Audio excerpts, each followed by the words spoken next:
So you're an Olympic athlete, and Yes. so you felt that pride that, your country had problems, but did you feel like we're going to get through this, or did you not really just know much about the politics at the time, so you didn't really know what was going on, or what were your thoughts on that? Well, I did have some friends, Cuban friends, that were constantly, they were very close friends.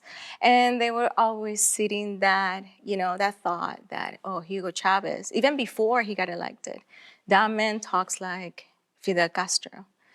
Hugo Chavez speaks in ways that or promise these ideas that are not sustainable, that they're going to give all this to the people, that they are going to, have this power so they can do more.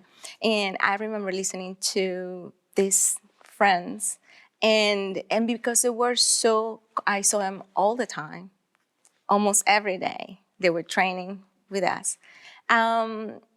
There was a time that I was like, I understand what you're saying, but I still cannot envision it, Like when somebody tells you, yeah, it could happen that like in your country, you won't be able to find food in the grocery store. If I tell that to an American, they'll be like, shut up. Yeah. The government will never let that happen. Venezuela was on the bridge to, we had the largest oil reserve in the world. We were so rich. And there's a saying in Venezuelans that we say, we were rich and we didn't know it. Oh, wow. We just didn't know it.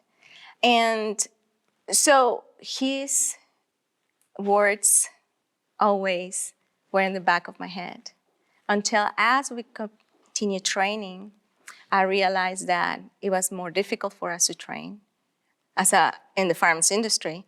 Now we couldn't find 22 ammunition. Now we couldn't find pellets. And we're talking about pellets and 22 ammunition. Then come these ideas of banning firearms or having more control. And this ideology came, like many gun control ideologies come, with this belief that that's how they can combat crime. Wow. Once we take the guns, crime is gonna, it's gonna go down because that's a problem, right? And you would see in the news, in the advertisements on the TV, these personalities, actors, actresses, vowing and talking about gun control like, this is it. We have to do it. Wow. So Okay. my heart hurts hearing all this stuff. So they had the celebrities, the people that were looked up to. Oh, yeah. Just like in America Oh, today. yeah. It's actually, you can find it on YouTube. I can send you videos. Please do. We'll put it in this. Yeah, they're still on YouTube. That you can see them talking about Wow. personalities, about gun control, how gun control is good, that, people should give away their firearms. Because in Venezuela, we didn't have a right like we have here, like at the Second Amendment, but it was a privilege. People were allowed to do that. People were allowed to have firearms. People were allowed to go hunting, even self-defense, to have a concealed and carry license. That was, allowed back then. And would you have concealed carry?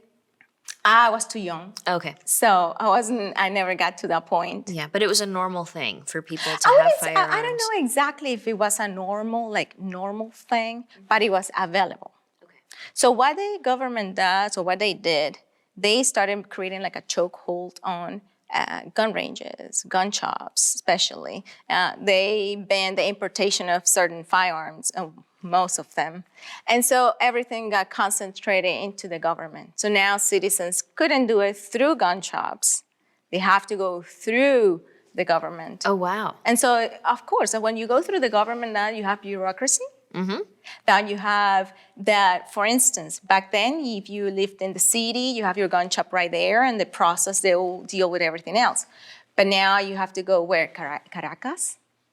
It's like somebody from Texas now have to go to DC and deal for a concealed carry license, to give you an example. And would you buy the gun from the government? They became the provider? Or it was just this new process that you had to get approval on? It was a whole new process. Okay. And obviously, the government, what they wanted to do, basically, was having to wanted to know who has what, and they wanted to have that control. Even in Venezuela, there was sort of a registration of firearms. It was different when that registration is owned or is on the see. hands of gun shops. Now it's the government who has it. Yeah, so it's about control. Now, did crime go down after the gun control was implemented, like the celebrities promised, or what happened after guns were taken away by socialists? Well, one of the things that people don't realize, and I think the society, because they paint this idea that guns are the issue, right? But the problem is that they don't tell the people, or people don't realize, I should say, because it's not, that's the thing. It's not the job necessarily of the government to fully educate the people. People need to learn and find the education for themselves as well. Wouldn't that be nice? There's a point that you're an adult and you can say, okay, I can do my own research, right? Yeah. But unfortunately, that doesn't happen not even sometimes in the United States. No.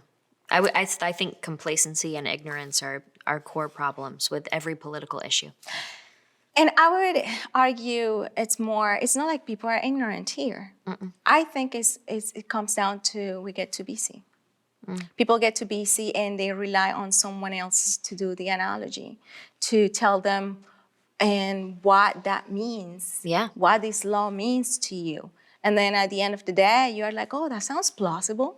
And they follow it, and then they realize how bad that is. Yeah, and that's actually a good point. So an example, I was baking in my kitchen during the State of the Union, and people were like, ugh, why would you even watch that?